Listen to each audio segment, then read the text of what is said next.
لیکن اصل بات جو ہے میں آپ کو بتانا چاہتا ہوں، یہ ہے سائیڈ ایشو.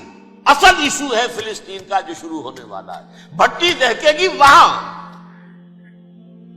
ظاہر بات ہے کہ اگر کوئی بہت بڑا اقدام ہو جاتا ہے فلسطینیوں کے خلاف، اور اگر واقعتاً مسجد اقصی اور حکومت الصحرا گرا دیے جاتے ہیں تو طوفان اٹھے گا عالم عرب میں. یہ حسنی مبارک ہو یا شاہ خالد ہو یا کوئی اور ہو، یہ نہیں روک سکتے اس طوفان کو. نوجوان خون اٹھے گا، غیرت اور جو بھی حمیت ہے. مسلمان ان پڑھ سے ان پڑھ اور بالکل بے دین، وہ بھی مسجد کی حرمت پر کٹ مرنے کو تیار ہو جاتا ہے.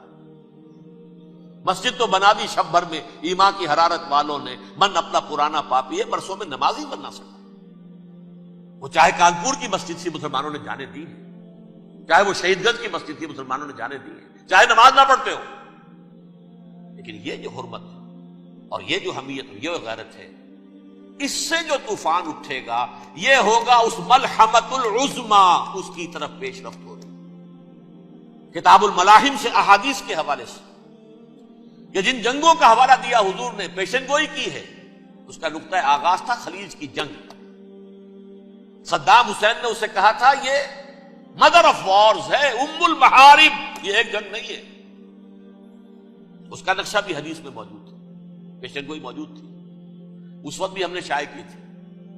لیکن اس میں جو جنگ اب ہونے والی وہ الملحمۃ العظمی. ملحمہ کسے کہتے ہیں؟ لحم گوشت کو کہتے ہیں، اور قصائی کی دکان کو عربی میں ملحم کہتے ہیں، جہاں گوشت کے ٹکڑے کیے جاتے ہیں. آج کل مشینوں سے ہوتے ہیں، اب جو ہے وہ ہاتھ سے چھریوں سے نہیں ہوتے، لیکن ٹکڑے ہو رہے ہوتے ہیں، جسموں کے چیتھڑے اڑ رہے ہوتے ہیں. ملحمہ، یہی لفظ استعمال کیا تھا حضرت سعد ابن عبادہ نے رضی اللہ تعالی عنہ یوم فتح مکہ. ان کے دل میں تھا کہ اب ہم انتقام لیں گے ان عربوں سے، ان قریش سے. الیوم یوم الملحمہ، الیوم یوم الملحمہ، یہ کہتے ہوئے جا رہے تھے. ایک خاص کیفیت، آج ہے گوشت کے ٹکڑے اڑانے کا دن. حضور سے کہا کسی نے جا کر کے ساتھ تو یہ کہہ رہے ہیں الیوم یوم الملحمہ، الیوم یوم الملحمہ. حضور نے فرمایا نہیں، ان سے کہو جا کر الیوم یوم المرحمہ، الیوم یوم المرحمہ، آج رحمت کا دن ہے، آج تو میں ان سب کو معاف کروں گا. لا تثریب علیکم اليوم، میں تم سے وہی بات کہہ رہا ہوں جو میرے بھائی یوسف نے کہی تھی اپنے بھائیوں سے. اذهبوا فانتم الطلقاء، جاؤ تم سب کے سب آزاد.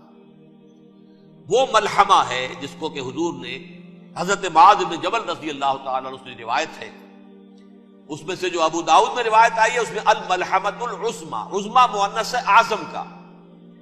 آپ کہتے ہیں جنگ عظیم اول، جنگ عظیم دو. عظیم کا باپ ہو گیا اعظم، سب سے بڑا، اور اس کا مؤنث ہے سب سے بڑی، عظمی. الملحمۃ العظمی، سب سے بڑی لڑائی. میرے نزدیک یہ وار کے معنی میں نہیں ہے، بیٹل کے معنی میں. انگریزی میں یہ دو لفظ علیحدہ ہے، وار، بیٹل. وار سالوں کو محیط ہوتی ہے، بیٹل کسی ایک خاص جگہ پر جو لڑائی ہوتی ہے اس کو کہتے ہیں. حضور کے اور قریش کے درمیان 6 سالہ وار تھی، جنگ تھی. لیکن battles, battle of Uhud, battle of Badr, یہ بیٹلز تھی، لڑائیاں تھی. تو عظیم ترین جنگ شاید اس اعتبار سے نہ ہو جیسے کہ ورلڈ وار 1 اور ورلڈ وار 2، یعنی اس کی وسعت کا اتنا معاملہ نہیں اور طوالت کا نہیں. لیکن جو لڑائی جو ہے بیٹل ہونی ہے، جس کو کہ یہ لوگ، یا کیونکہ میں نے کہا تھا شروع میں کہ سرما ہے میری آنکھ کا خاک حجاز و ہول قدس. نیو ٹیسٹمنٹ کی آخری کتاب ہے the book of Revelation, Revelation of Saint John. اس میں آرمگیڈون کہا گیا ہے.